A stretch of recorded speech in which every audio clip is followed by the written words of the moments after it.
Hey everybody, welcome to Pandarx Shop Talk, the first episode in what I hope to be a very long and lengthy series with my pal Marks over here.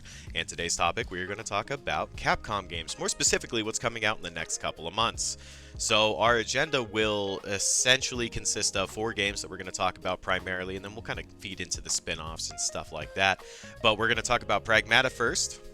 We're going to talk about MegaMan Star Force Legacy that's coming out. We're going to talk about Monster Hunter Stories 3. And then finally, Marks and I, we really have bonded over this one, Resident Evil 9 Requiem. So before we get Oh really yeah. deep into it, since this is the first time that we've ever done something like this, and though I know most of you are familiar with both of us, I want to take this opportunity to just kind of give you a little bit of a history lesson on where Marks and I stand as Capcom fans, how long we've been in the industry of playing video games, and more importantly, how long we've been in the industry of content creation. So Marks, if you would please take it away. All right. Well, I'm Mark D1. I got into Capcom. I remember way back in.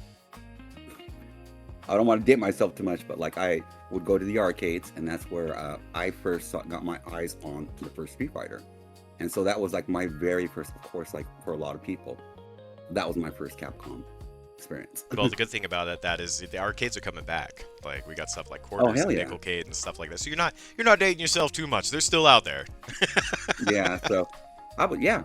I mean, so that was my first one. So as far as like my gaming history, yeah. So that, and then I had an uncle. He was in the military, and he was, he was still young enough to.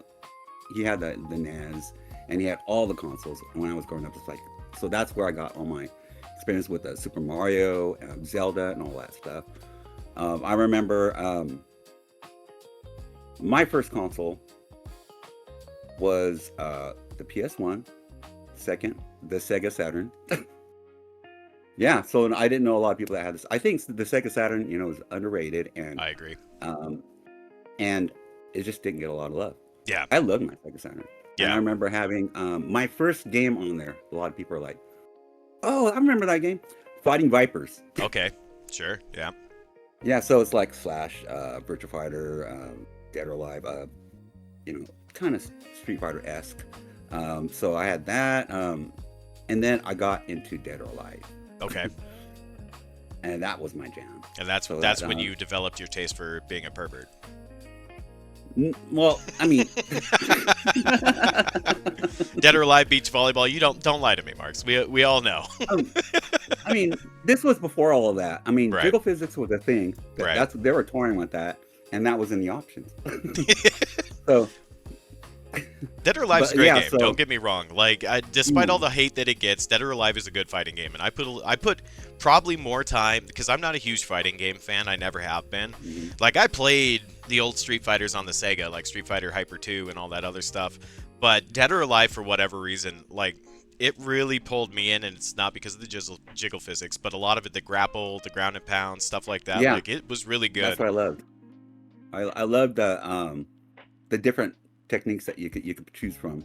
I mean, it's like that in a lot of the fighting games, but I think the grapple, um, wrestling aspect of it wasn't really prevalent in a lot of the other fighting games. No, I no, it mean, really wasn't. I mean, like it evolved over time. Like all the fighting games have really started to feed off each other, especially more mhm, so now. And then innovation is one of those things that, and this is my opinion. Obviously, if mhm, anybody disagrees with me, you're more than welcome to let me know why in the comment section below. But innovation in the fighting genre has not been a thing, or at least it hasn't been a thing recently. There really hasn't been something that one fighting game does extremely well versus the others. Like mm, everything has mhm. its own standalone, this is X, like, fatalities in Mortal Kombat, or, Their gimmick. yeah, their gimmick, right? So, like, the innovation just hasn't really been there. And people see it. Like, they come out with a lot of games, like the Nickelodeon one where you fought Nickelodeon characters and stuff like that, and people jump on it because they think it's going to be the next fighting game. But right now, it's really been just held down by like the main three: Mortal Kombat, Street Fighter, and then Tekken's kind of gone downhill a little bit, from my understanding. Now, there's really not like a super competitive Tekken scene, but then Smash Brothers. Like, those are the main three in terms of the competitive scene that I'm familiar with and that I've seen. So. Oh, even Sony tried to jump in with like, Oh, the Sony. What was that came out? Sony All Superstars Stars. or All Stars? Yeah. Yeah, And I mean, they like the tried. All-Stars. It wasn't a terrible game by any means, but with It fighting wasn't. games, there's one key component to fighting games that really is the big make or break, and that's the physics and the hitboxes. Like, you really have to pay attention to both. You have to do both extremely well, and if you don't, people notice. People will notice, and that's the thing, right? And then, of course, character balancing is always a big thing. And then timing and everything of how everything ties in with each other. But yeah, fighter games, not my cup of tea. I browse, as you will. Like, a lot of my familiarity with fighting games nowadays comes from rage fests and stuff like that, like Super Smash Bros. Raging at tournaments and what have you. And I typically try to stay out of the what's the acronym for it? There's an acronym for the fighter community. I'm trying to remember what it is off the top of my head. I just can't. But yeah, I typically avoid it. The FTC or FTG or something like that. I don't know. Well, the fighting, aspect, you know me. I mean, it's always my old school stuff. Right. Yeah, on my, when I, do all my retro stuff, that's where I get usually my fighting fix. Yeah, and then again, fighting games are great. Like, I put an ungodly amount of time in Guilty Gear and Blaze Blue. But I loved Blaze Blue. Oh yeah, Blaze Blue was great. I love Guilty Gear too. I really love that Guilty Gear has made a comeback. The first Guilty Gear I played back in the day was Guilty Gear X2 on the PS2, and then they made that comeback, and now it's really story focused, story centralized, and I love everything about it. Like, I buy the Guilty Gear titles just so that I can watch the story, because they have like whole movie cinematics that you can watch instead of play the fighting game. And I'll play the fighting game because obviously, I paid the $50 for it. Of course I'm going to play the game. But I really bought it just so that I could watch the story. Let's be honest. Yeah. Well, I mean, that's kind of like what, like, now that you brought up Blaze Blue, that's what, attached me to that, is like, it had such a great storyline with each of the characters. Yeah. Very, anime. Yeah. That's ArcWorks in a nutshell. So, I mean, I love everything that they push out. Like, I've never complained about it. But it also, unfortunately, just doesn't have the scene in the West that would be needed to push it up to that next level.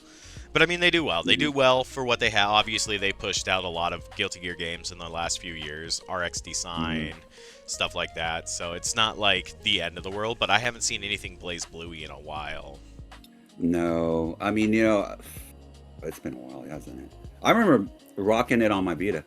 Oh yeah, it's good times. Oh, Good times, man. But tell us a little bit more about yourself in terms of the content creation. How long you been at it? All right, so I've been at it like nearly almost 4 years, and never really planned to do it. People just kept telling me, Mark, you have a great personality. You should do it. You should try it, and, you love games and be perfect. You don't have any problems, talking to people. And I'm like, I don't know. I mean, because I just came into it just hanging out with everybody. Sure. I came to Switch, hanging out with everybody in each other's channels. And before you knew it, Here we are. I met a bunch of people, amazing people, people I'm still friends with today. A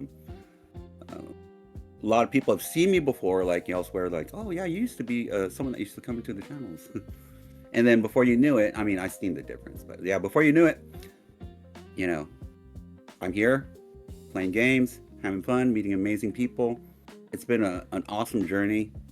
I mean, I met you. Yeah. I mean, unfortunately for you, right? But yeah, I mean, we've had our growing pains. Yeah, well, I keep you on your toes. Then that's all you could really ask for. I'm loyal to a fault, but any chance that I get to bust your balls a little bit, I'm gonna take it. Hey, we give it to each other, don't we?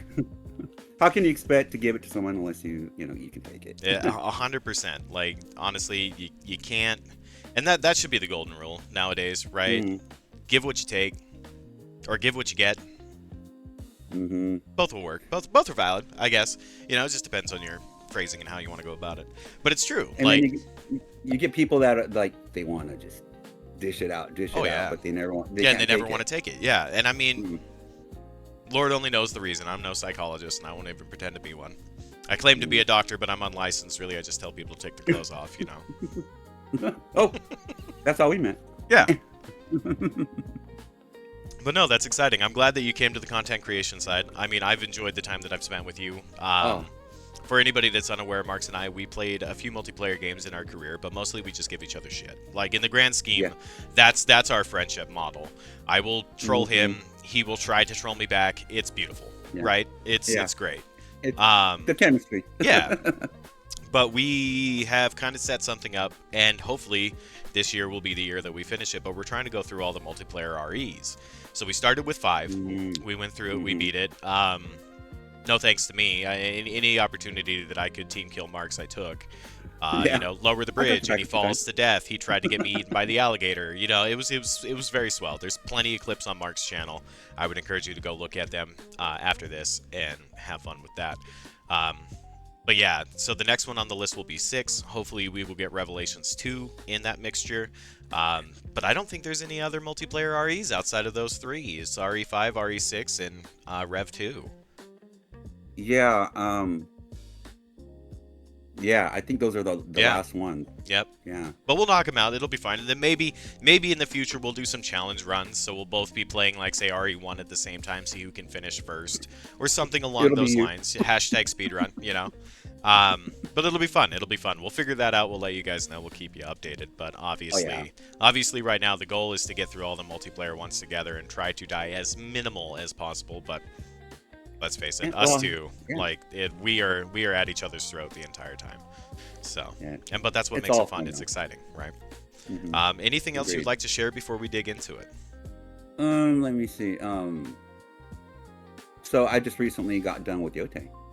Oh yeah? And yeah, you did. That was so fun. I was so sad when it ended. I've had a few games like that in my career where once I beat them, and I beat them like 100%, I was really bummed out because there was nothing left to do. I could go through another playthrough, but at that point, you've already experienced everything there is to experience. And just pray to God that they come out with the DLC to add a little bit more content to it. We'll see. I mean, Yote right now, it's on the chopping, or the hot seat, really.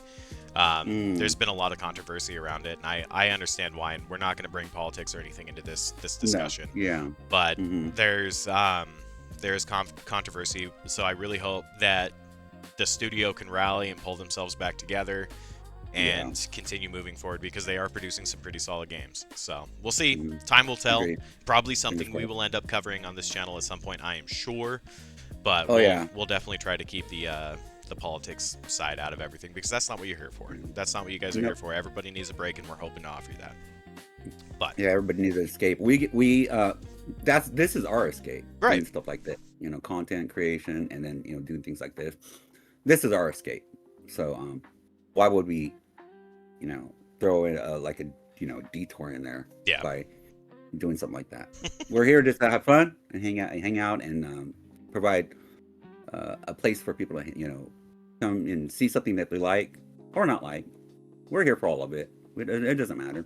Absolutely. We generate conversation, At least try to. I mean, and hopefully it's entertaining. Obviously, as you guys can see the banners below, if you have feedback, you have questions, you have comments, concerns, or games and stuff that you want us to cover, let us know. You can reach out to either I or Marks. Both of us are happy to take that feedback, and we're happy to try and implement it to the best of our abilities. 100%. As for me, I've been in the content creating sphere for probably better part of 5 years now. I didn't plan on streaming ever. It was recommended, much like you, it was recommended to me by somebody. And really how it started, believe it or not, is me and another friend of mine who is no longer in the streaming sphere, unfortunately. She decided to step away from it for her own mentals, and that's totally fine, understandable. I had never played Rogue Legacy. She had never played I Am Setsuna. So we started streaming just to stream it to each other. And we both just kind of grew exponentially from there. We were doing it to have fun, and we blew up. And I say blew up, but we're not big by any means. But it was a lot more than just us viewing each other. It was like 10, 15 people at a time viewing each other. And then that's how I met you, and that's how I met other individuals that are around the community nowadays. And it's been something that I've been trying to keep up with, but now that I have my newborn son, obviously it's a little bit harder to get things scheduled, you know? In terms of Capcom, though, I've been a lifelong fan. Like, my entire life has pretty much been Capcom. Obviously, the first game that I played was on the Sega Genesis, and that was Sonic the Hedgehog, the original Sonic the Hedgehog. But I started getting into Capcom around the PS1 era, where I was playing MegaMan X4. So I never had an SNES, so I never got to play the original X1 through 3, but I did get to play X4, which was the first, well, I say the first release on the PlayStation 1, but it was the first official not released on the SNES title. So Mega Man X4 was my first jump into the franchise. And then obviously I played Resident Evil 2 was my first Resident Evil, and that was on the Nintendo 64, which to this day is a miracle in porting. Like, getting that game on just a single cartridge, wild. Obviously they took some shortcuts, you know, the audio quality was not as good as it could be. They got rid of a couple of different aspects, but it's still impressive that they managed to do it, and I will never fault them for doing so. Like, it was a lot of fun to play on the 64. And then the rest is history. Oh, do you? Nice.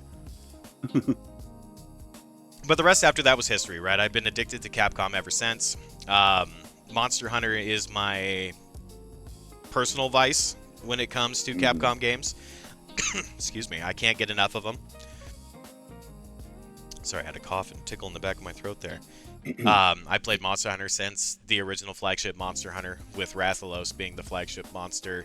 I never got to play DOS, I never got to play Tri, because I never had a Wii, and DOS was only released in Japan.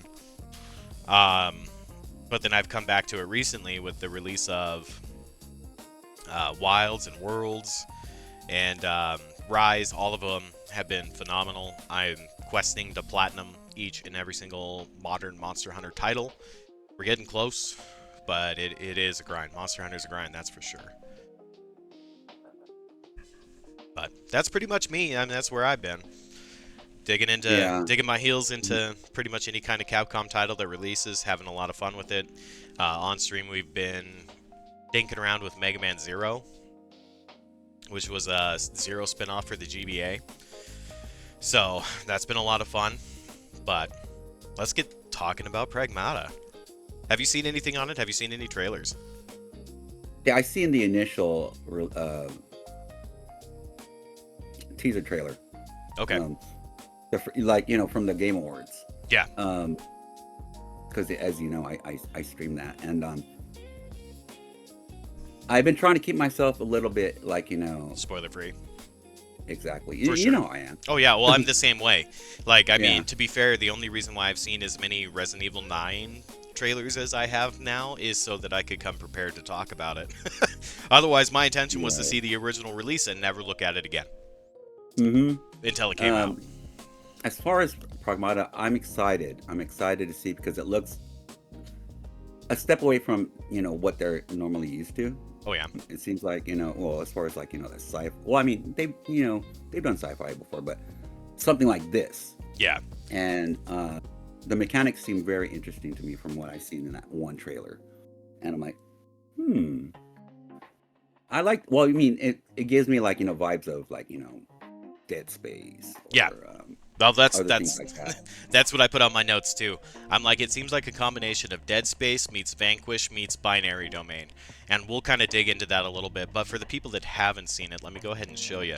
Marks, I'm going to flip over to a trailer. Everybody that's listening to this is audio only. Unfortunately, you're not going to be able to see it, and I'm not going to include it. If you want to see the trailers that we discussed and show today, I would encourage you to check out the YouTube release of this. Everybody that's here on YouTube, congratulations, you get to see them with us. So Marks, if you give me just a second, I'm going to go ahead and flip over to that YouTube video, and then I'm going to show everybody the trailer. I'll let you know when it's done, and we'll be right back. All right.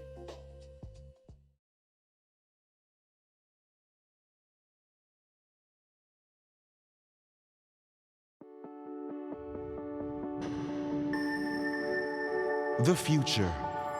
It isn't just a dream. It's a promise. One we're turning into reality. With our third generation of Luna filament and advanced generative AI, we're reshaping the line between dreams and reality. We create life for our future. Delphi Corporation.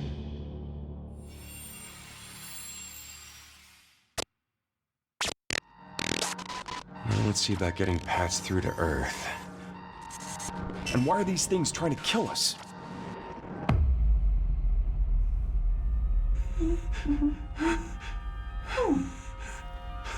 There you are. All better. You patched me up?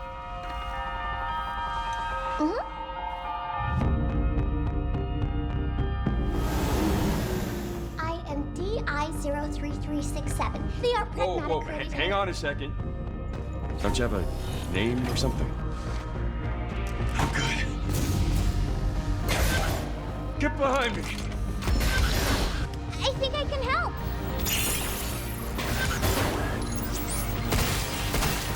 Targets identified. Neutralizing threats.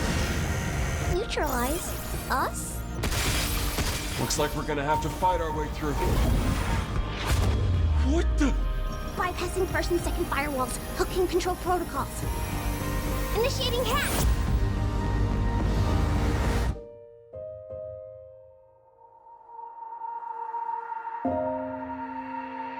Hey, D.I.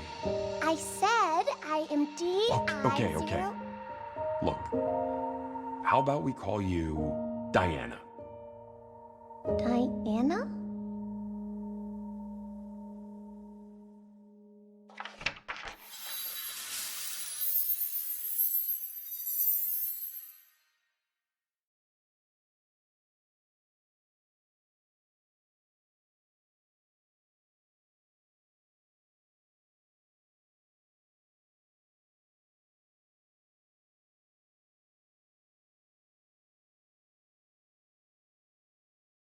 We are back. Let me just get us flipped back over to the podcast side of things.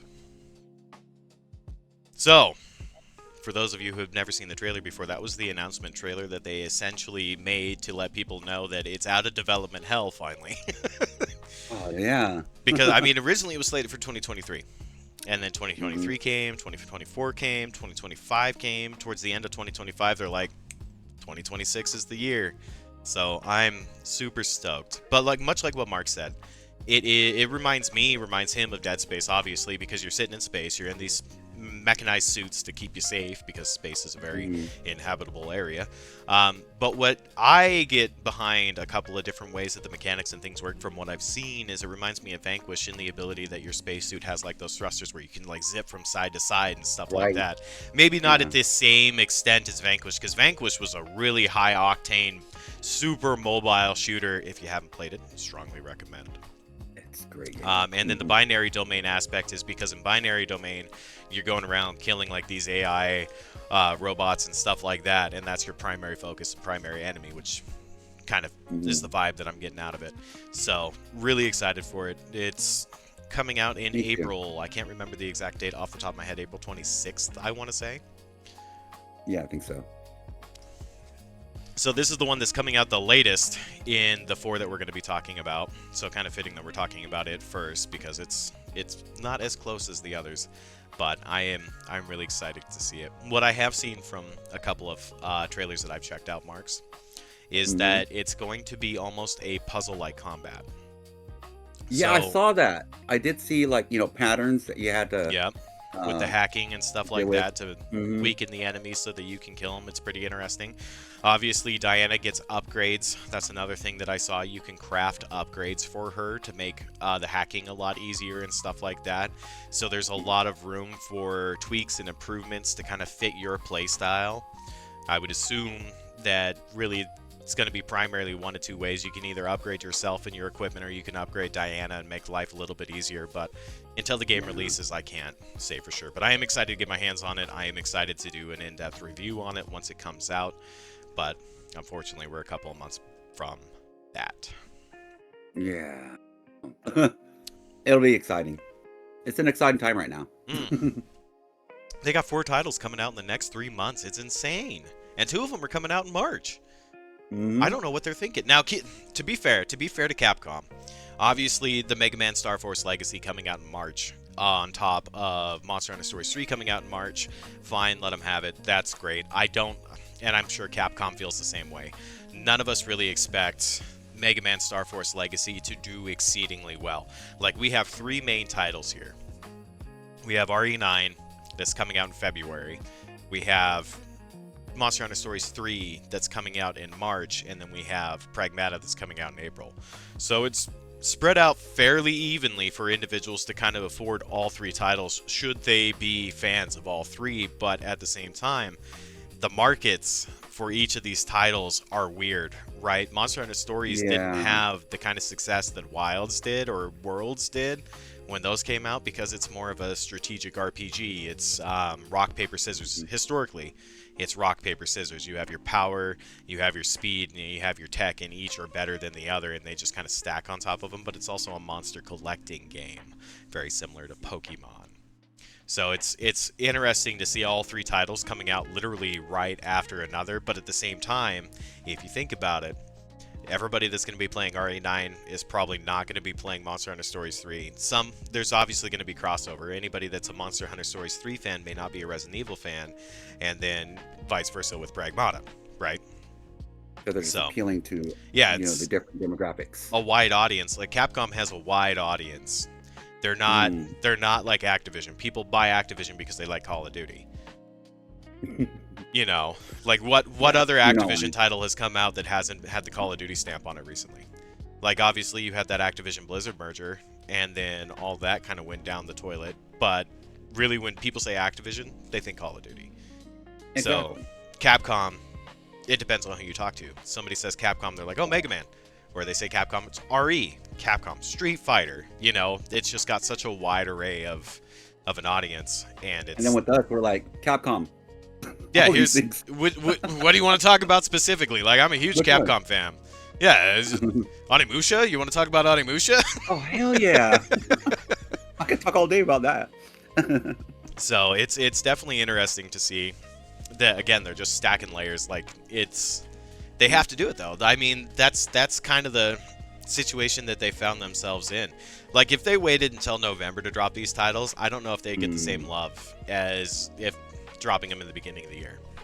Yeah. So it's all strategic, right? Yeah, really. there's definitely, I'm sure they did the market research, and this is the best decision that they could have come up with, and I can't complain by any means.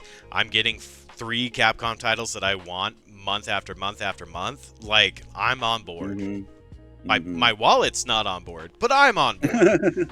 You know. Anything else that you wanted to add to Pragmata? We're keeping this one intentionally vague. This is something that Marks and I both really want to play, so we really haven't done a lot of in-depth dive into it.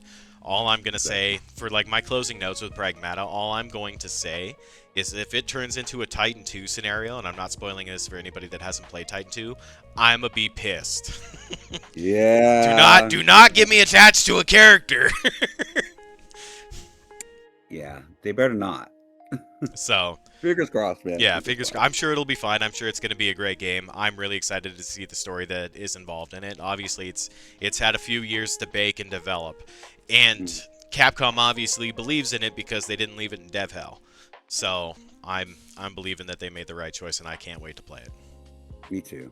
I'm super excited. I'm super excited because it really, hopefully, it scratches that itch for us. Is that we've been waiting for something like that kind of game. Oh, I'm sure it will. Like, I've got full faith in it. Like, everything that I've seen on it that has been more or less spoiler free. Obviously, a lot of it's spoiler free, but like, I really want to keep the mechanics and everything about as spoiler free as I can. It seems like it's going to be an in-depth, almost survival horror-esque sideline game, and like. Capcom with their survival horror, especially recently, like 7, 8, 4 remake, the 2 remake. Despite what people say, the 3 remake, I really enjoyed it. I'm sad that they cut some content, but I still had a lot of fun with it.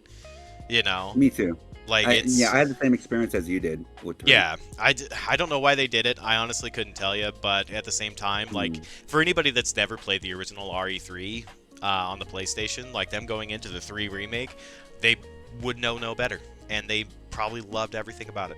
Of course, anybody that disagrees with us, comment section, let us know. But Yeah, exactly. um, closing arguments for Pragmata. You excited? You gonna get it? How you feeling? I'm excited for it. Because everything that's been coming out, from Capcom up to this point hasn't been like this. Right. And I'm excited for that genre. I mean, big fan of Dead Space, big fan of everything that you listed that are very similar to what it seems like. I want to, I really do, because it looks like something. Hopefully, that'll be something that can grow into something larger. As far as like, hopefully it does well. Hopefully it's everything that we want. It looks like they're trying different things, which is fine. Because who wants cookie cutter the rest of their life, right? I agree. We need some things that are, sometimes things land, sometimes things don't. But yeah, hopefully this is something that generates interest and gives us something. Well, I mean, we're going to be talking about it, of course. Oh, yeah. We do get into it. So, but yeah, I'm excited for it. I would like to, well, you and I both want to get into it. So, but yeah, definitely, it's right on. It's on the list for me to check out.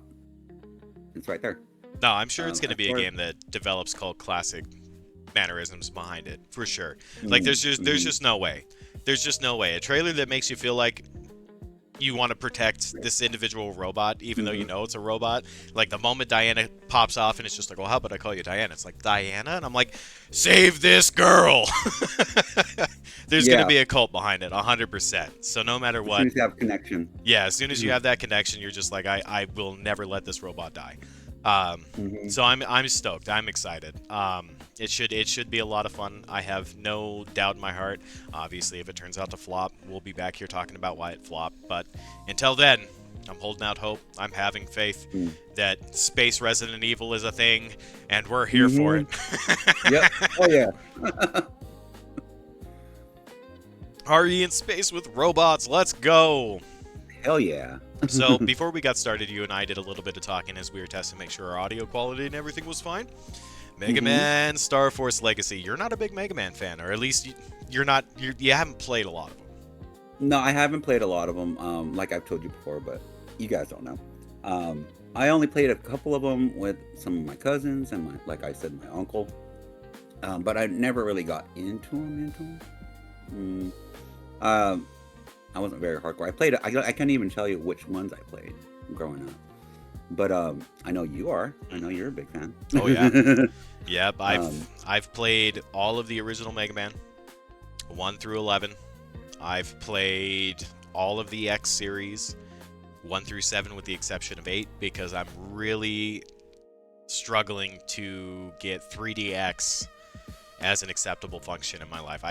I want to play it. I'm gonna play it. It will happen, but I need to be in the right headspace for it, because otherwise I'm gonna be like, this sucks. I want my side scroller back. Where's my 2D pixelated graphics? This is ass. I played Mega Man Legends. I never got the chance to play Legends 2. So yeah, Mega Man has been a staple in my childhood for the longest time. But fun fact. Star Force Legacy is not your typical Mega Man game, so maybe I can sell you on it. We'll talk about the trailer here in a second. I'll show you, everybody, what the trailer looks like, but the trailer really doesn't reveal much. So Star Force Legacy is a remaster. Okay. So Mega Man Star Force originally released on the DS, of all things, the dual screen. I'm really excited to see how they possibly remaster this for modern console. Right, because how do you have DS functionality where you can press the buttons? They obviously did it for Monster Hunter Stories, so I'm confident that it can be done.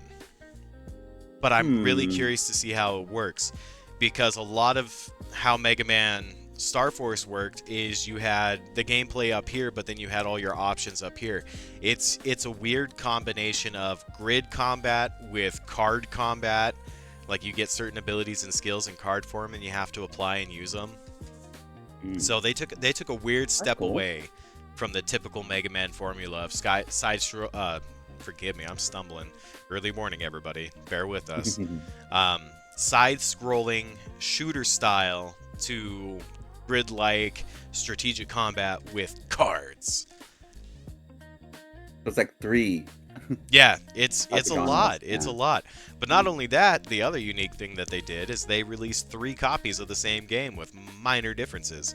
So when you see the trailer, Marks, obviously you won't see it when I'm watching it, but if you take the opportunity to look it up while we're watching it, they talk about 3 games. Leo, Dragon, and I want to say Pegasus is the third one. I never got to play Star Force Legacy when it originally came out. I never had the DS.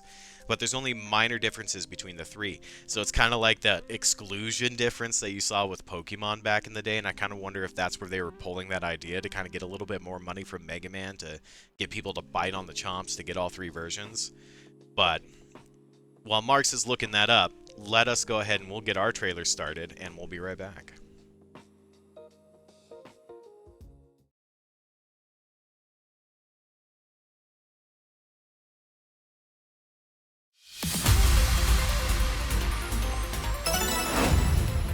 Geostellar, on the air!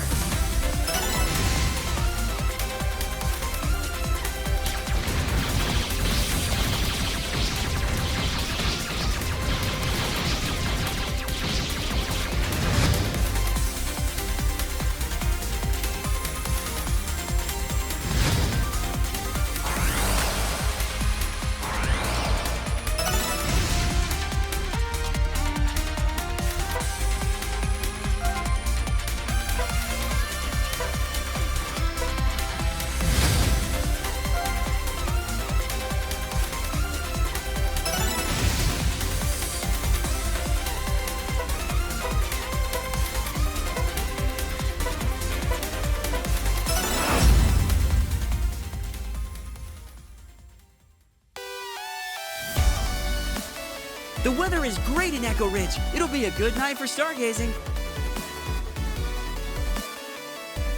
I, Mega, am the greatest EM life form in the galaxy.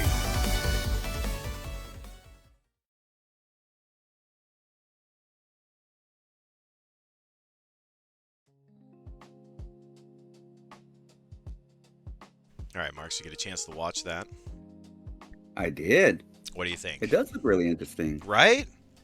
I like that. That actually gives you. It doesn't. It keeps you. How do I word this? All the different mechanics, kind of like. To me, it seems like it kind of livens it up.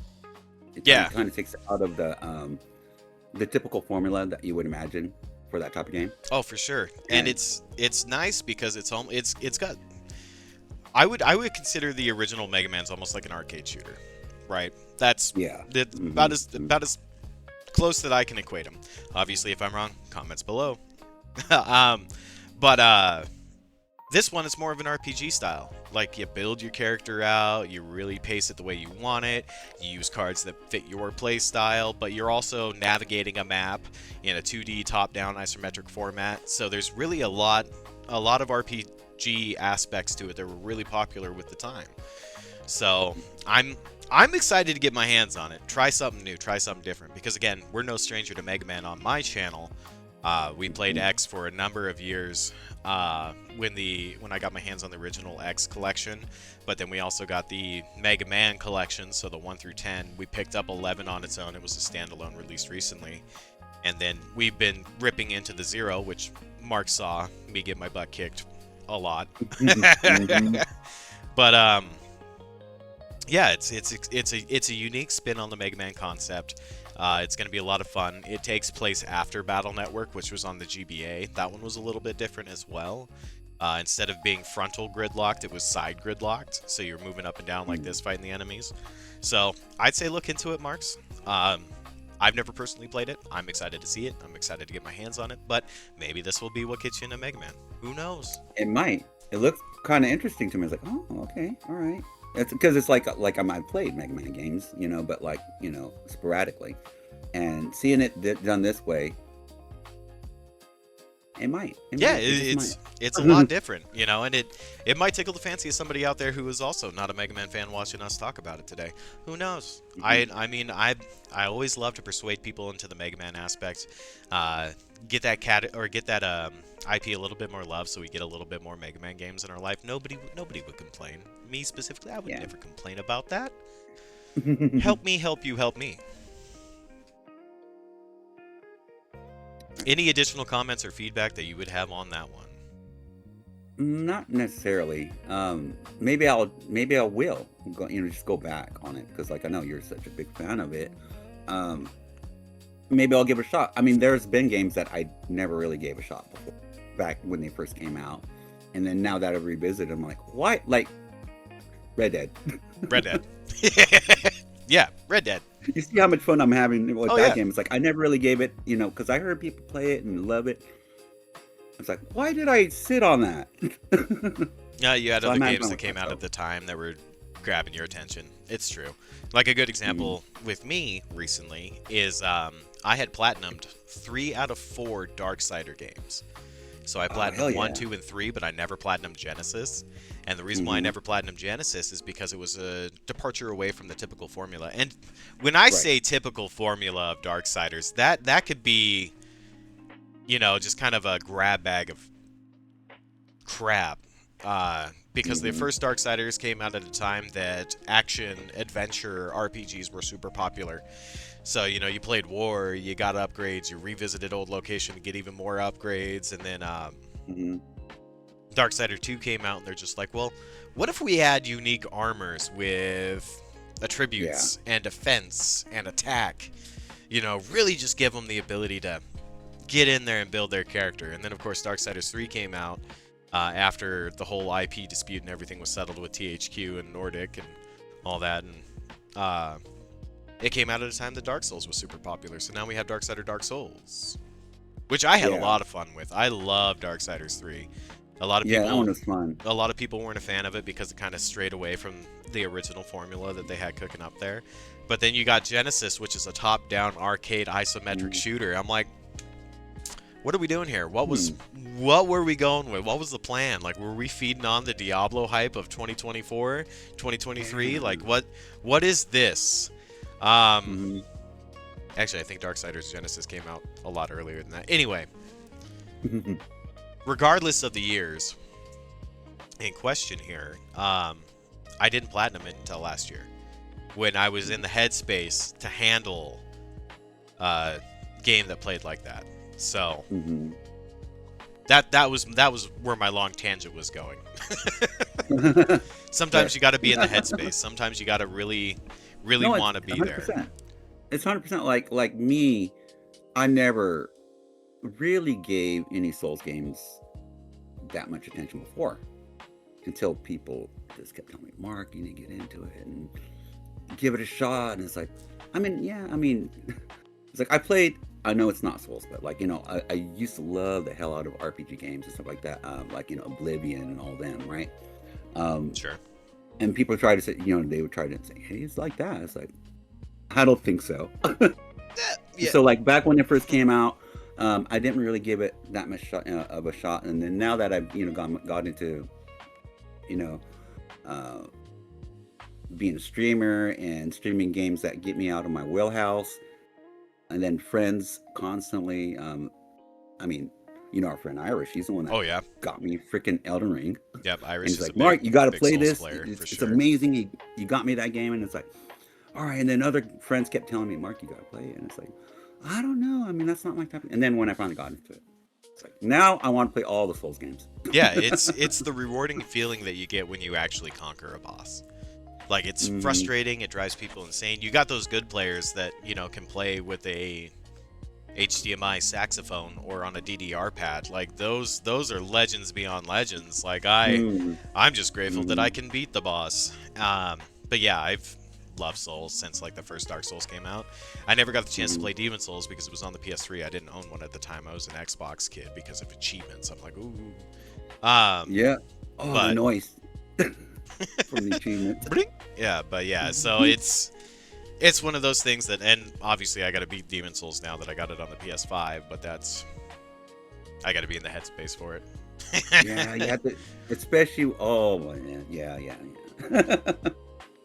Especially with the controls and everything. Yeah, you have to be ready for that.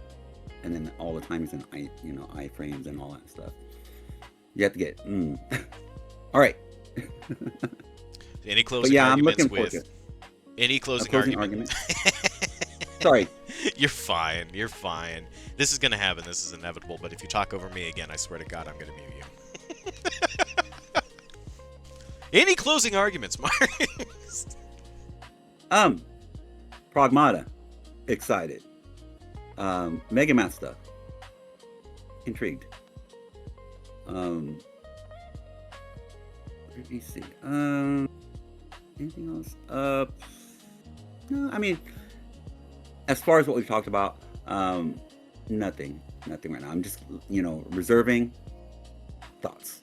Yep, we're getting to it, I know, and we're gonna touch it last because Resident Evil is the one thing you and I can just send and talk about for days. So 100%. We're getting there. We're getting there. Anybody that's looking for the RE and opinion on that, we're getting there, I promise you. But before we do, the third game that we're going to talk about today, and one that I particularly am super stoked for, Monster Hunter Stories 3. Have you seen anything about Monster Hunter Stories 3, Marks? I have not. Are you familiar with any of the Monster Hunter stories up to this point? No. Okay. And that's okay. That's totally fine. I, on the other hand, am. And I will guide you. I will lead you into a world of Monster Hunter, Marks. I will control and hold and send you away, and you'll be a... Do so, senpai. You'll be a beautiful baby rider by the time we're done. But you have started getting into Monster Hunter as a whole. Somebody got you Wilds, and we played that a little bit, and I'm hoping that we can play some more of that in the future. Yeah, so at least that's... I don't have lack of history for it. I have played Monster Hunter back in the past. I even played it on the 3DS, my Vita, and I did Iceborne, and then someone got me Wilds not too long ago, and I need to get through that. Yep. I mean, I haven't played since back when I was playing on. No, that's fair. And then I was like, wow. And then I showed you. You did not know it was a thing. Oh, yeah. The crossover with Metal Gear Solid. Yep, And, I definitely that was need great. to... You're like, wait a minute. Yeah, I need to get my hands dude. on that again and get over there and actually do that crossover. I didn't know it was a thing. Had I known, I would have done it way back in the day. But yeah, Regulus is on there. the Peace Walker Monster Hunter crossover. I'm so mad that I didn't know about that. That would have been great fun. But that's a future Panda problem. So anyway, take everything that you know about Monster Hunter with the exception of the monsters and just chuck it out the window. Because that's not valid here. Monster Hunter Stories, my dear Marks, as we were talking about earlier, is a game of extreme rock, paper, scissors. Extreme. Because, there's fire blasts and dragon breath and thunder and lightning and oh my. Of the two games that have come out, Monster Hunter Stories and then Monster Hunter Stories 2 Wings of Ruin, for each title, and I touched base on this with somebody, I can't remember who, it may even have been you. With each title that we've seen up to the trailer of Monster Hunter Stories 3, the theme gets darker and darker. So the first one came out, you're a little itty-bitty kid, you got your first Monstie, you set off to the world, with the power of friendship, you save the land. And that's Monster Hunter Stories 1, right? And where the rock, paper, scissors aspect get into it is that every monster has a specific attack type that they drive to. That being tech, power, or speed. And speed beats power, power beats tech, tech beats speed, right? So there's your rock, paper, scissors aspect to it. So it's a game of, really got to sit down, really got to think about it. How is this monster going to attack? Am I going to be able to bounce it? Am I going to be able to counter it? And that's why I've always loved it, right? It's not simple, but yet it is. Easy entry, high ceiling. And then it also throws other aspects at you, where you have your monsters. They have stats that are tied to them. You have something of a gotcha game. Thankfully, you don't have to pay real money for it. But you go, you invade the nest, you get an egg. Depending on the egg that you get, it has better or worse stats. Depending on the egg that you get, it has more slots for skills or less slots for skills. So there's really that level of honing your team and making them the best team that you possibly can that exists within it as well. So even though, again, easy to enter, hard to master, it's a level of difficulty for everybody. Right. But what really bums me out about these games is that they haven't incorporated the end game bosses as actual monsters that you can fight in the main series. I would love to see those in the main game series as monsters that you can fight and get armor for, because they are beautifully designed. The themes that have gone with them were well orchestrated. Like, everything about these end game monsters, I don't know why, are locked behind just the stories titles, and it bums me out. But getting into it a little bit further, in Monster Hunter Stories 2, same concept. You're a little bit older now, you're not the same guy. You get your Monstie, you start noticing things are happening around your island, isolated island, that don't make sense. You venture off into the actual world, you re-meet people from the first game. You don't need to play the first one for the second one to make sense, thankfully. But for those who have played the first, you really get rewarded in that concept by meeting, repeating characters, seeing them grow up a little bit, stuff like that. It's really cool. And again, with the power of friendship, you save the land, right? So it keeps that friendly title involved with it. But the third game looks like it's really more centered around adult problems, right? So the way that I say this is, in the first game, you use your power in your monsties and you stop something from happening that would be unavoidable otherwise. In this one, two kingdoms are going on a full-out war. And I haven't heard of war between man in Monster Hunter since the Great Catalysm, that basically knocked technology back billions of years. And, all this, they talk about the ancients and stuff like that. They had the power to make equal dragon weapons and stuff like that could just, one-shot elder dragons. And it's just like, here we are, two countries going to war? What's that about? How's the power of friendship gonna stop a whole-on war? So I'm more excited for this one because I think the story is just going to be so enveloped that it's just going to grab you and hold on to you and just not let you go, but at the same time really get you feeling good about yourself. The rider this time looks to be a full-grown adult, which is great because your monsties happen to be full-grown monsties, so you don't got this little stub tail of a Rathalos chasing you around. It's going to be great. But I could talk all day about Monster Hunter Stories. I will show everybody the trailer here momentarily, but based on the conversation that I've had so far, Marks, what are your thoughts? That sounds quite interesting. Like, especially with the scattered knowledge I do have of Monster Hunter and playing the games I have played and remembering their stories. And then, like you said, the way you described how these games are, I never even knew these games existed until I started seeing you playing them. Until I started seeing you stream some alone. Like, what's this? I never heard of this. It's fun. It's a lot of fun. I'd encourage you to get them. I think you'd have. And and then now that you described it, it's like, that really does appeal to me. I like that. I like that. I like the when it's thought out well, and it's not just something that is thrown out. It's something that's very digestible to me. Oh yeah, no, it's interesting for sure. I'm really excited to see how everything plays out. I saw that announcement trailer and my jaw dropped. I'm like, what are we about to get? Is this going to be like a true Monster Hunter meets Monster Hunter Stories kind of situation going on, where, like, in Monster Hunter, it's rated T for team for a reason. You're going around, you're doing, like, you're hunting monsters for a reason. Maybe the reason's not always the best, but it is a reason to kind of keep the environment settled. But in this case, you got full Kingdom War. Like, man is fighting man. And I need to know. I gotta know how they're planning on incorporating that. But Marks, I'd encourage you to look up the trailer while we're watching the trailer. It's the announcement trailer. That's the one that I'm going to be showing them. So everybody else, right. hold on for a minute. Marks will be right back.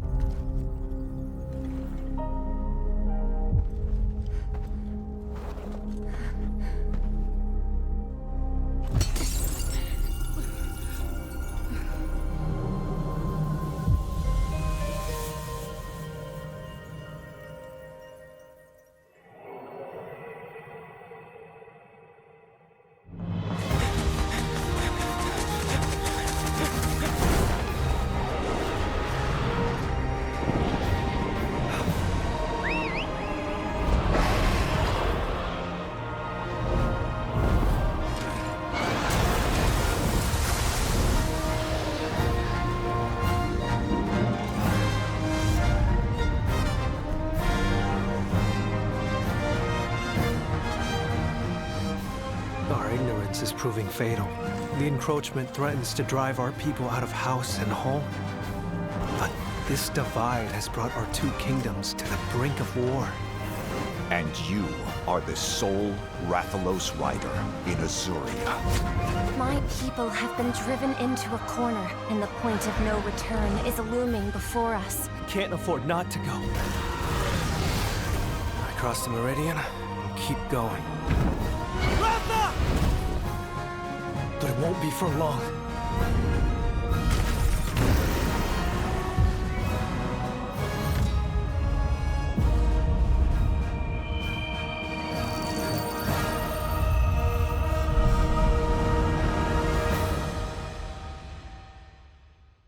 I can hear them.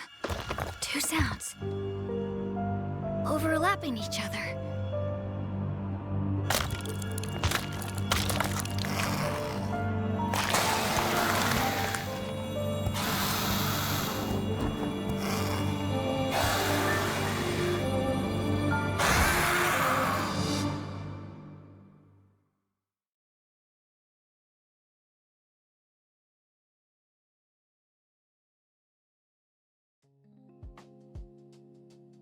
All right, Marks, you get a chance to watch that. Okay. I'm intrigued. Mm-hmm. I like that. Oh yeah, dude. I got shivers when I saw that trailer. I'm like, I beg your pardon. I like that. Do you feel like they're going to be okay? So the evolution of the stories. That's what it is, right? Do you think it's gonna start going more into the mature theme? That's that. I mean, Yeah. So I said it to somebody. After seeing this trailer that the theme of Monster Hunter Stories is maturing, right? Mhm. And even Capcom tweeted, or Monster Hunter's official tweeted anyway, that the writer is maturing after every single game. So I'm like, they're finally making it for, adults to enjoy the content as well. Because don't get me wrong, the power friendship's great and everything like that, but if I want to watch My Little Pony, I'll watch My Little Pony. Right. Stop making me happy feel good about my Monster Hunter games. Gameplay's great, story's great, loved everything about it, but let's see some death. But anyway, with that being said, yes. And even before Monster Hunter Stories 3 was announced, I cracked the joke on Twitter. I'm like, listen, Capcom, if you're thinking about it, if you're thinking about making a Monster Hunter Stories 3, Wild's had just come out. I'm like, can we get Jin Dahad as a Monstie, as a playable Monstie? We've officially got Chatacabra announced as going to be a Monstie in the game. We've got Rei Dao announced as a Monstie in the game. We've even gotten Purple Kitten Whiskers, Magnamalo, announced in the game. So I'm like, if we got Kitten Whiskers and we got Thunder Chicken, where's my Ice Snake Boy? So I'm really hoping we get Jin Dahad in there, even if we can't get it as a rideable Monstie, as a battle of some sort. Like, I would love to fight Jin Dahad, because in Monster Hunter Stories 2, they got Keltov as a fightable Monstie. You can't earn it, unfortunately, and I understand why. Keltov is kind of a weird Elder Dragon as it stands anyway, but let me have Jin Dahad again, because Jin was great. Jin is a cool monster design. Jin is basically Isaac Clarke in Monster Hunter. You know, like you see Jin's design, and I'm just like, that really looks like Isaac Clarke's armor from Dead Space 1. So, but yeah, I'm excited. I'm stoked. I cannot wait for it. And that MegaMan Star Force Legacy and Monster Hunter Stories 3 both drop in March. So, end of March, about the 20th, 26th, I can't remember. It actually showed it on the trailer that I showed. I think it may have said the 2026. I don't know. I'll include all of the release dates in the comments, so if you guys have any questions or concerns, you can check there. But yes, stoked. That looks really cool to me, actually. I mean, I'm like, hey. Hey, maybe I'll become a Stories fanboy. That's the goal. I'm grateful that Stories 2 did well enough to where they felt that Stories 3 was appropriate. So, like Stories 2, like if you're gonna start it, Marks, if you're gonna start it, and you don't get the dual pack of Stories 1 and Stories 2, start with Stories 2. And the reason why I say this is because even though the story of Stories 1 is good, when it comes to just solid gameplay and everything being fleshed out, Stories 2 is far superior. And it makes sense, right? It's the sequel. But they didn't step back. They didn't do anything incorrectly in comparison to the first game in that one. Your monsters are a lot easier to identify because every egg has a specific pattern and color. You can easily tell when an egg is going to be good versus bad because it'll put off a specific glow. You can really mix and match your monsties because there's more genes to pull from, but you can also increase the gene capacity because you got small, medium, large, and extra large, and the extra large are the ones you're really shooting for. It's a lot easier to merge everything together and get those genes. It's just a far better title overall. All right. Mental note. And that's what I'll tell everybody too. Like if you're not gonna wait for Monster Hunter Stories 3, because obviously, historically speaking, they're not tied to each other. The only concept that's tied to each other is you're a writer and you get a Rathalos. That's the common theme. Everything else is a grab bag. I'm sure characters will make reappearances, like Roberto maybe, or Lilia maybe, but only time will tell.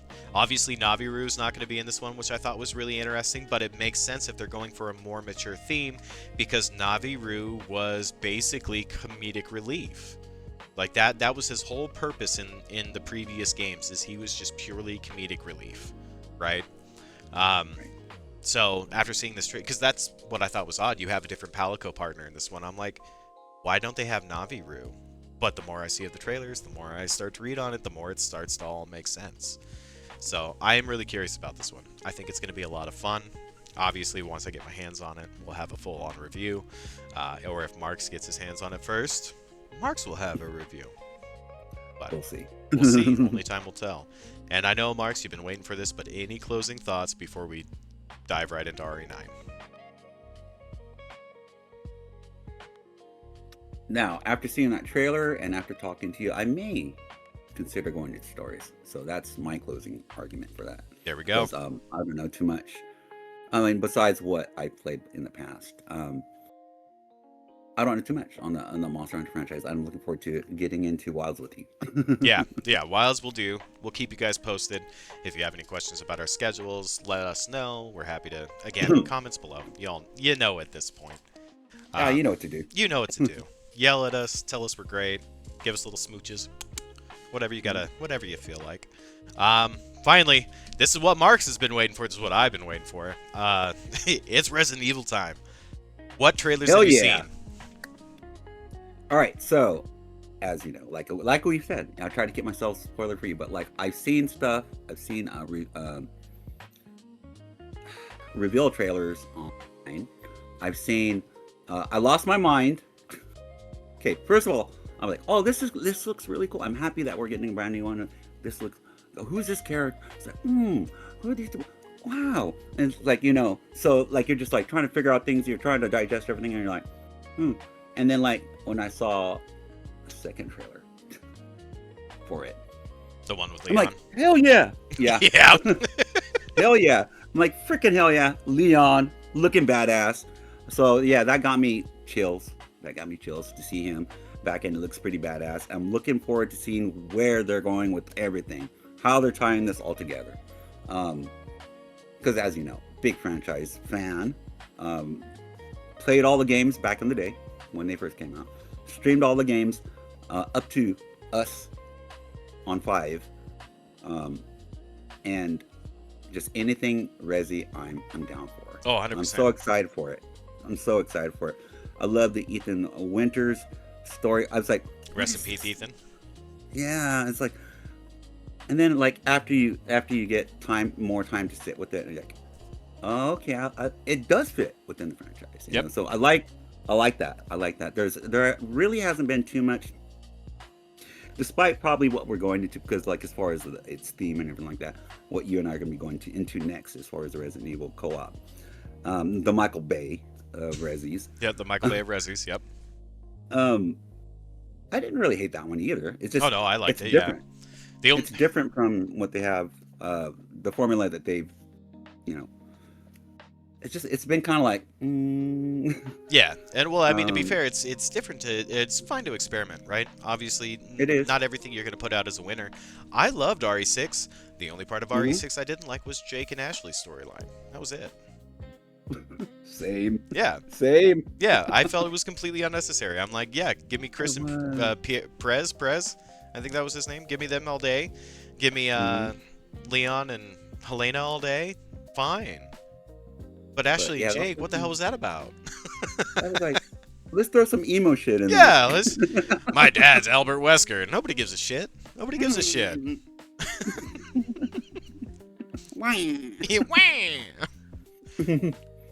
then you get Ada, not Ada. Like, what the fuck's that about? Get out of here. Yeah, what happened? Get out of here. Oh, yeah. But like, you know, otherwise, I've really enjoyed the whole journey. Oh yeah. To be honest, I don't hate. I love every single one of them for different reasons, but I love the franchise. Period. The only Resident Evil I dislike, aside from the rail shooters that they had on the Wii, those were garbage. And mobile stuff. On the mobile stuff. I haven't even started with Resident Evil Survivors, dude. Like, I've been seeing ads and stuff for that, but I'm like, you know what? I can't. Sorry, Capcom. I love you. I do. But I'm not going to play some gacha mobile game that's going to be stupid as hell. I'm not going to do it. And again, if I'm wrong, people let me know in the comment section below. I'm just not even going to try it. I'm not even going to look at it. Yeah. Like, I didn't recognize those ones either. I didn't, like, those are like the stepchilds, you know, to me. Did you ever play Survivor on PS1? I did a little bit. That one is garbage. That is hot garbage. Yeah, wrapped up in sewage. That was trash. Like that one was bad. I appreciate him for trying to do something new. Obviously, PS1 making it a little bit more, you know, not Duke Nukem, but well, Duke Nukem, I guess, would be an appropriate way to explain that one. More, what's the other ones? The Doom and Quake and all that. Yeah, make it all kind of like that. Fair, you tried, you did. You came, you saw, you gave it a chance. It wasn't what people were looking for, and you never did it again, and I'm so grateful you never tried to do it again. Me too. But then you get into stuff like Umbrella Chronicles. Also, just hot garbage. Dropping something with the RE name on it. I truly believe that the Umbrella Chronicles was going to be a whole different franchise. And Me they're too. just like, you know what? Let's just drop the RE name on it. It's not going to do well, but at least some people will buy it. But whatever. Capcom learned their lesson. We haven't seen garbage like that since. So. Well, and then you get Darkside. Yeah. You got Darkside Chronicles too. Yeah. Oh yeah, I remember playing those on the Wii. I'm like, what am I playing? Yeah, it's just awful. Rail shooter garbage. And I get it. They tried something new. What I'm sad that we haven't seen a return to form on, and that you're going to actually find this interesting, Marks. Why have we seen no File Outbreak remasters? Why have we seen no additional File Outbreaks? Okay, see, I've thought that too. I'm like, that'd be great. That's like an untapped resource for the current, you know. Oh yeah. Oh yeah, absolutely. To, you know, currently what they could draw from. It's like, all right, they've done everything else. Why not go there? Would you be interested to know that the main protagonist, the female protagonist of this one, has some relation to one of the playable characters in File Outbreak. Really? That is very interesting to me. I would encourage you to do the research on this. I would encourage everybody to do the research on this. If you don't want spoilers, that's fine. But Capcom and Capcom Storytelling Best has managed to incorporate a new female protagonist that has some relation to the Resident Evil aspect. Not only that, but she has relation to an individual that survived the Raccoon City disaster. And where's this new protagonist going? Why, to Raccoon City, of course. Damn it. You're making me want to go do research, and I'm like, no. Let me find the things out later. Find it out on your own, and that's totally fine. That's the only spoiler that I was going to give people because it's common knowledge. It's out there now. Once everything is started to piece together and you saw this trailer, it all makes sense. But I love the fact that we're going back to Raccoon City. Me too. Hell yeah. I saw the things. I love the fact that we're getting the best of RE7 and the best of RE4 in the same game. Because you have the what was that female protagonist's name? I wrote it down, but I've since deleted. It was Grace. Ashcroft. In the new one? Yeah. Grace Ashcroft. But with all the Grace sections, it's first person. But with all the Leon sections, it's third person, high action, close combat against a bunch of zombies. So it really gives you the best of both worlds mixed in. And again, I haven't done a lot of research on this, and I would ask if anybody has done the research on this, don't spoil it for the people that don't want to know. I don't know if it's split campaigns, so you have like a Grace side and a Leon side, which would make sense if they're going back to Raccoon City because that's how they did it in 2. Or if it's merged and interchanged between, like, you do so much as Grace, and then you do some more as Leon, you do more as Grace, and then more as Leon. So I don't know how they plan on doing that. I'm not going to look into that. I'm not going to dig into that because I really want to go into this as blind as humanly possible. But I do find it interesting that they've incorporated 2 different approved styles in the same game. So I'm curious to see how that plays out, and that's why I want to go into it kind of spoiler free in that regard because I really want to see how it plays out. Because historically speaking, we don't see stuff like that. Like obviously you have scenarios in like the Resident Evil 2 remake where you play as the daughter. What was her name? Ashley. No, Ashley was the president's daughter. Shelly. Thank you. When you play as Shelly, where it's you don't get a gun, you don't get a weapon, but it's still third person, right? And then with Claire, it's third person.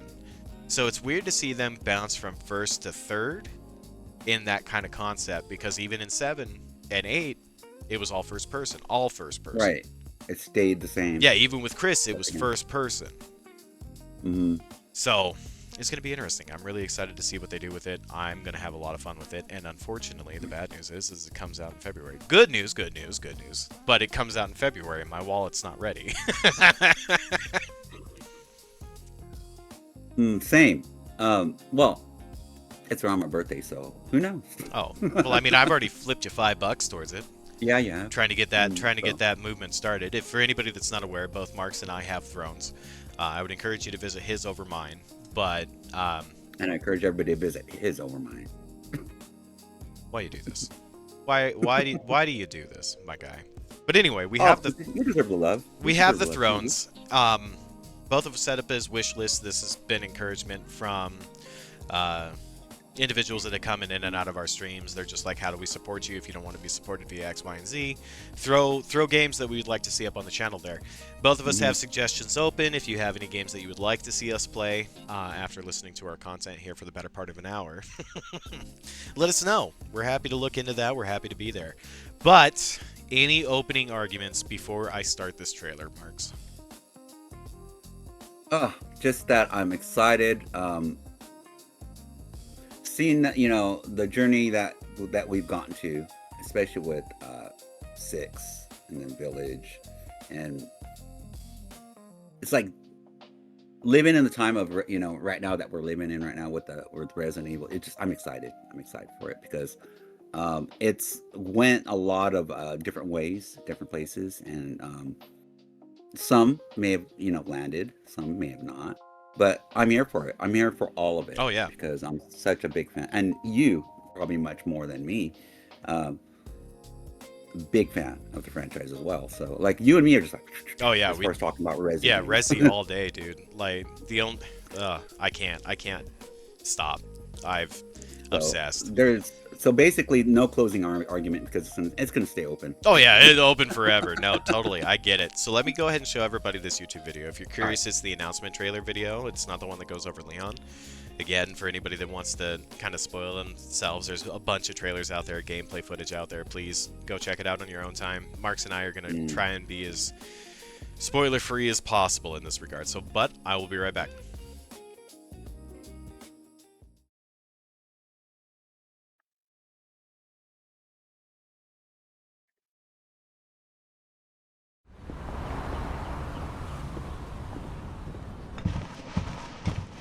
Sir.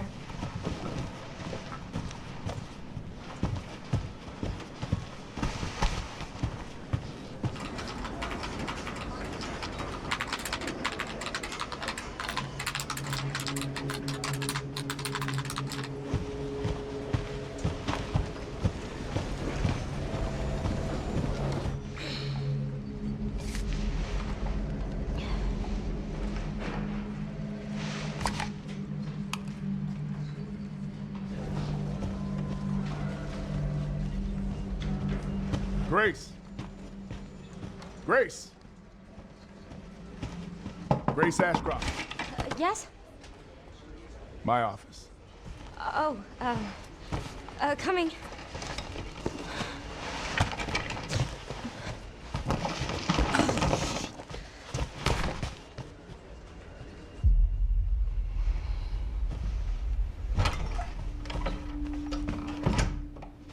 If this is about the report you asked for yesterday, it'll be ready in 3. No, 2 days, tops. Put a hold on that for now.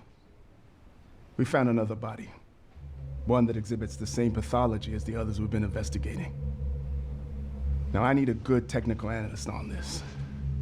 Okay.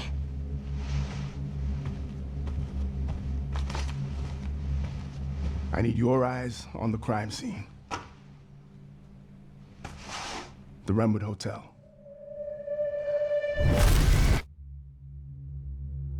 I know that's where your mother was murdered.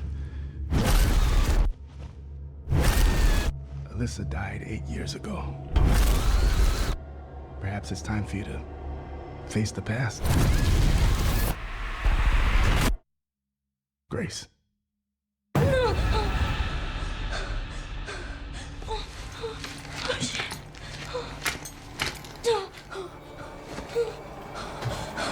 What is this?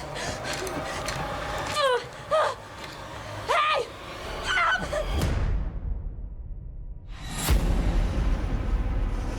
Stay close.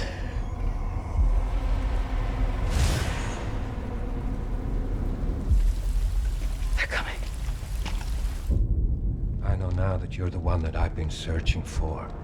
The special one. The chosen one. Miss Ashcroft. Investigating all these strange deaths, huh? We need to keep our voices down. Have you seen the same shit I've seen? Please know that you are my hope. Everyone's gone. Stay away from that!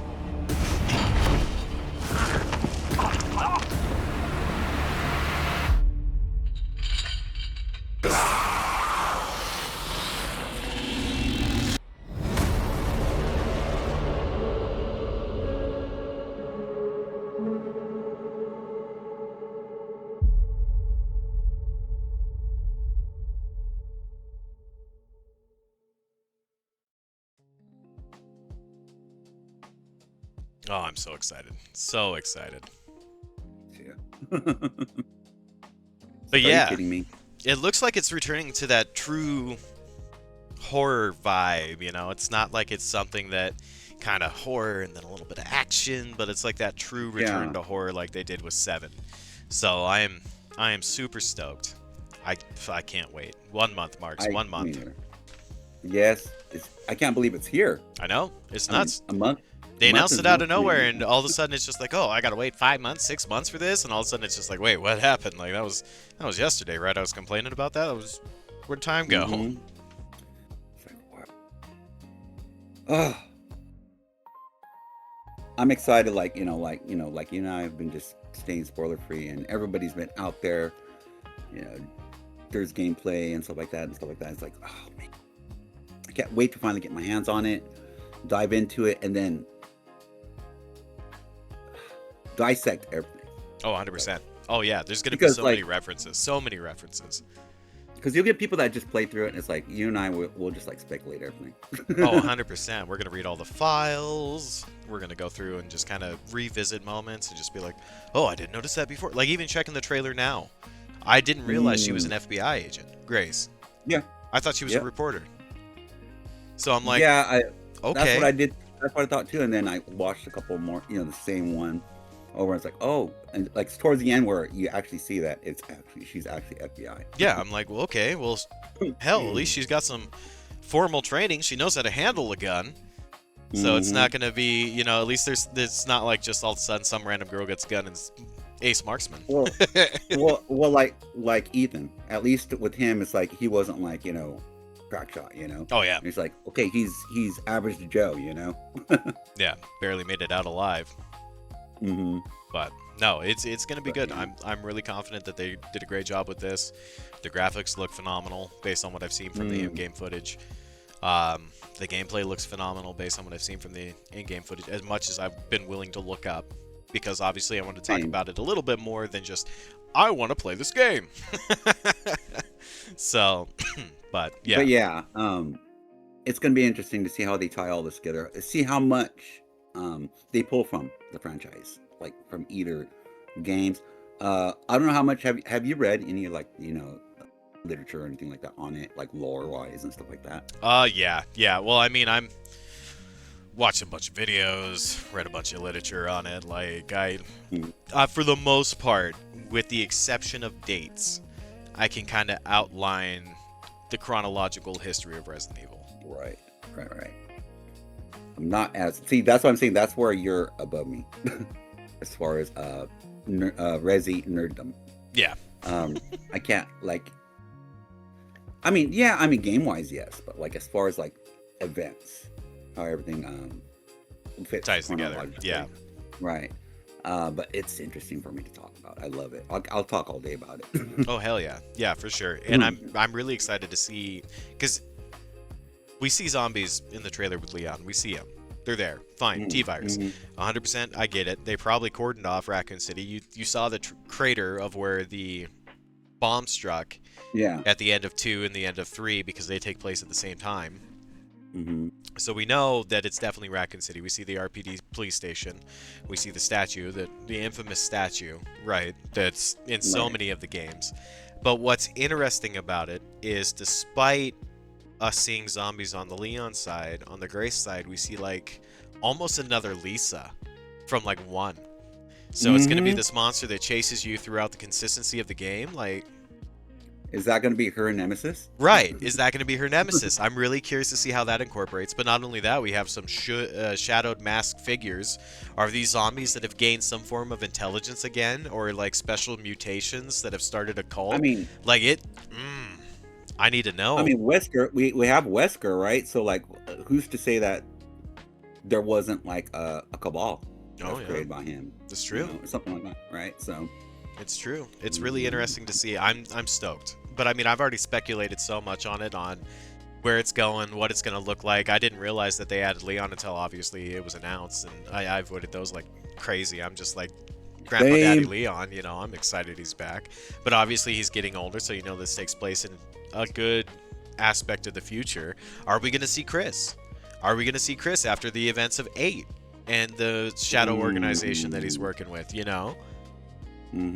There's just so much to it that they could do, and I'm really excited. That's what I'm saying. It's like, I'm wondering what they're gonna pull from. I know, It's like, and it's officially it's not an offshoot game. It's officially 9, like it's RE9 Requiem. So otherwise they would have threw another title on it. Yeah, some kind of some other addition to the title, but it's 9, so there has to be ties. There has to be ties. So I can't. Oh, but they did it the same way that they did Resident Evil 7, 8, where they did it in the actual titling of the game. So, and they did it with this one. They did 9 with Requiem. They actually like flipped one of the letters around and made it a 9, and then It's back. Very again. witty. Very witty. But in the other ones, they used Roman numeral aspects of it. So like Village was 8 and Biohazard was 7. So it's I'm so excited. I'm so excited. Capcom put out another Resident Evil. Like I've been waiting for 9. I thought when they announced the 4 remaster, because everybody speculated, right? They're just like, okay, well, hold a minute. Like, they came out with 7. Are they going to make a remaster of one of the other titles? They came out with 2, and then they remastered 2 and 3, and then they came out with Resident Evil 8, and everybody immediately drew the ties to 4. It's just like, you're getting currency, you're upgrading weapons. This is exactly how 4 played out. Are they testing the waters to see if people would be interested in a 4 remake? Boom, 4 remake. So now we're getting 9, and I'm just like, please, please, please, please, please. I would love to see I know it's been done to death. But I would love to see a Resident Evil 1 remake done on the RE Frost engine. Oh, yeah, dude. I know it's been done to death. I know the RE1 has been the most remade Resident Evil. But at the same time, where the technology's at now, the way they could do it, I think 1 would be amazing. Could you imagine fighting giant spiders in the new engine? Or fighting the plant monster, or fighting Neptune, the giant great white shark in the new engine. Could you imagine? Dude, now you got my mind. I wasn't even thinking. Dude, now you got my mind off. It's great. I'm stoked. They need to do it. And again, I know 1's been done to death. I know it's been done to death. Yeah, but like, how many times have... Let's talk about my other favorite franchise, Tomb Raider. Oh, fair enough, yeah. Has 1 been done to death? Yeah, fair enough. And Tomb Raider continues to sell. I'm not saying it's because of Lord Croft's jiggle physics, but it continues to sell. But yes, if they do it and they improve, that's fine with me. They could do something to death as long as they improve. Yeah, as long as they improve on it, right? They're not just it's not Skyrim. They're not re-releasing Skyrim on every single console, calling it a remaster. You know? But like, honestly, RE1 would make for a hell of a remaster. We got 2, we got 3, we got 4. Yeah. 5 is still fine. 5 still plays great. We need, as long as they don't do it and just throw it out just because people have been asking for it. You know what I'm going to say. Yeah. Let's say it anyway, for the people that don't. All right, so. Oh, Code Veronica, yeah. Yep. We need that. We need that in our life. They've done everything else. We need that in our life. As long as they do it right, as long as they don't just do it as a fanfare, you know? Yeah, Code Veronica had a lot of love to it when it first came out, but it has aged like poor milk. Like, it looks good, but the controls were always garbage because the controls that they came out with were the old-fashioned controls. So it's still very much tank shooter. You got tank controls on Code Veronica. That was a PS2 game. Yeah, I mean, I forgot how horrible it was. I played it last year. I streamed a little bit on last year, and I was like, wow. Yeah, these controls are garbage. Like, you get used to them. You'll get used to them. But, like, I wouldn't complain about a Code Veronica remaster. That would be tight. That would be really good. Oh, yeah. That is something that I've been kind of like... I thought you were going to say Zero. Zero getting a remaster. That would be good. That would be second. That would be second. Honestly, if they do remaster Zero, and I've said this to death, if they remaster Zero, split it. Don't give us two separate files. Don't give us Rebecca and Billy at the exact same time. Redo it. Get rid of all of that kind of puzzle aspect. Kind of rebuild it from the ground up, but allow a multiplayer concept where you could do the original aspect in multiplayer. I mean, it's essentially baked in there. It's there. They just gotta enable it. Like if they do remaster it in a true sense, Allow for the fact of multiplayer. Like, that would be amazing, having somebody control Billy and then somebody controlling Rebecca. It has nothing to do with Panda and me wanting to play it together. Nothing to do with that. I Nothing mean, to do with it. I wouldn't complain, but give us the option, you know? It's like, come on now. But the only thing I hated about Zero was the lack of an item box. That was the dumbest decision they could have ever done. That was so dumb. And I get Back why and they did it. forth. I get why they did it. You have extra space, but at the same time, screw that. Who are you trying to fool? Give us And the they item dump stuff box. on the floor when you run out of room up there. Yeah, it was worse. And then you had to literally, it's just like, okay, well, I'm moving over to the church, so I better run back, get all my stuff, and then run it all the way back to the church. And then by the time you get to the church, you kill the bat. Now I'm up and down the elevator. It just took way too much time. Way too much time. It did. It did. It added. It extended your gameplay a whole lot more, as far, and not in a good way. Yeah. You know who Not in I'd a good love to way. see come back to the franchise that has been MIA? Billy. Where the hell has Billy been? I knew you were going to say Billy. Yeah, where That'd the be hell's interesting he to been? see- What's see Billy what been he's doing? up- He's probably got his empire. Yeah, Billy's He's just probably chilling. Yeah, he's just chilling in Costa chilling Rica, somewhere. man. He's just like, I'm wanted by the military. I'm technically AWOL now. Nobody knows where to find me. I haven't been seen in years. But, you know, we have all these organizations that can tell via satellite link what XYZ is doing on the toilet. But you can't find Billy? Where the hell's Billy? It's like, why has he not been? I mean, he was such. His voice actor, maybe. I don't know. Oh, it was a little Maybe it's silly. good. But all the old Resident Evils were silly like that. You been fantasizing about me, have you?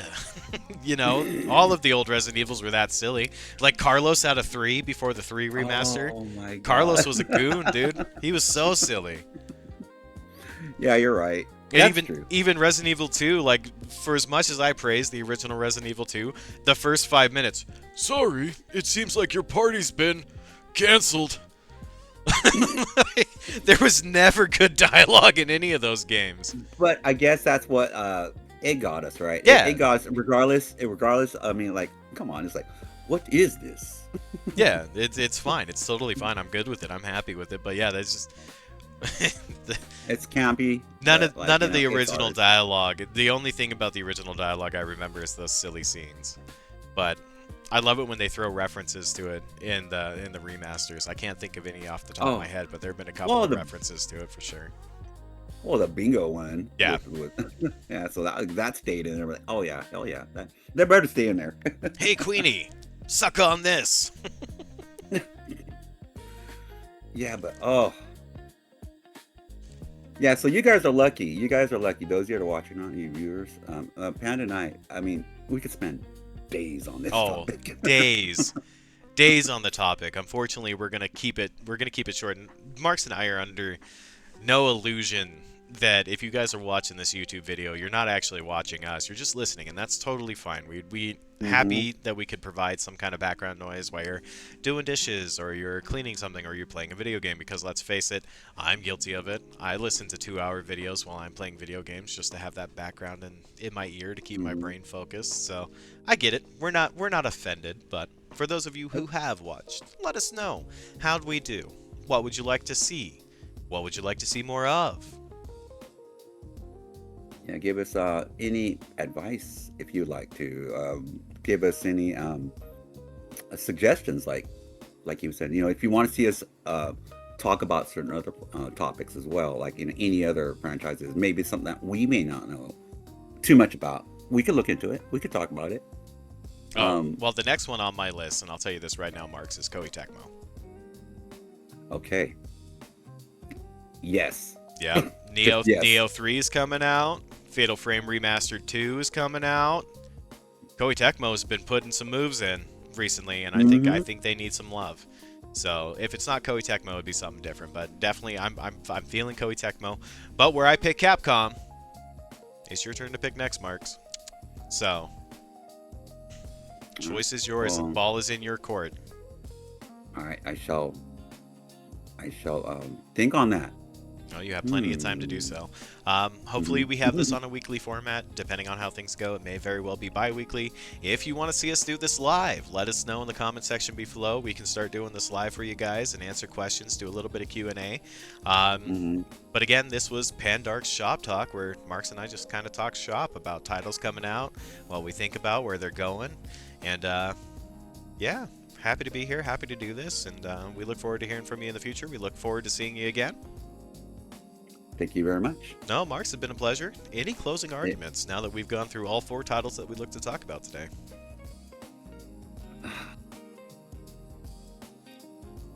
I just want to say that, well, first and foremost, thank you very much for having me here and throwing this idea my way. I mean, this is something, like I told you, I have been, toying around with it as well.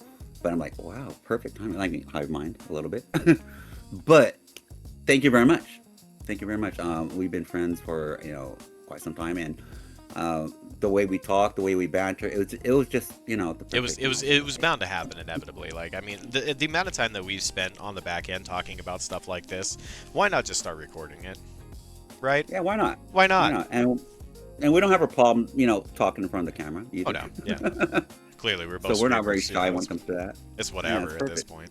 But yeah, no, it was inevitable. The project itself was inevitable. I'm just glad that, I finally had the desire to put foot forward and start it. Me too. But yeah, I foresee a lot of additional collaboration on this. I enjoy talking with you. People enjoy hearing us talk. I don't know why. Who am I to judge, though? I mean, people enjoy it. They keep coming around, so it's fine. I'm happy to talk to them. Might as well give them what they want. But I am looking forward to the future topics that we discuss. Obviously, the show will continue to grow and evolve as time goes on. We may move into different categories where we move Shop Talk to more of gaming reviews of games that have come out, and then we do a different one for previews of games coming out. Things will change. This is the first in a series of many. I'm glad that you guys took the time to watch this video. If you've made it to the end here, let us know. Again, comment section down below. We take your feedback to heart. We take it very seriously. Obviously, we're doing this more for you guys than for us, because we can sit and talk shop all day and just not record it. So if you enjoyed your time here, if you enjoyed listening to us, please let us know. If you didn't, let us know. What can we do better? What about what we've discussed so far didn't jive with you? We'll make the necessary adjustments as needed. Obviously, we take critical and well, not critical, forgive me, constructive feedback more importantly than just you guys suck. Yeah. Not wrong, but what am I supposed to do with that? What about us sucks? Yeah, how does that help us? Yeah, how does that help us? Be constructive. Anyway, Marks, it's been a pleasure. We're going to go ahead and end it here. And then I will talk to you a little bit after the fact, but that's for us and not for you guys.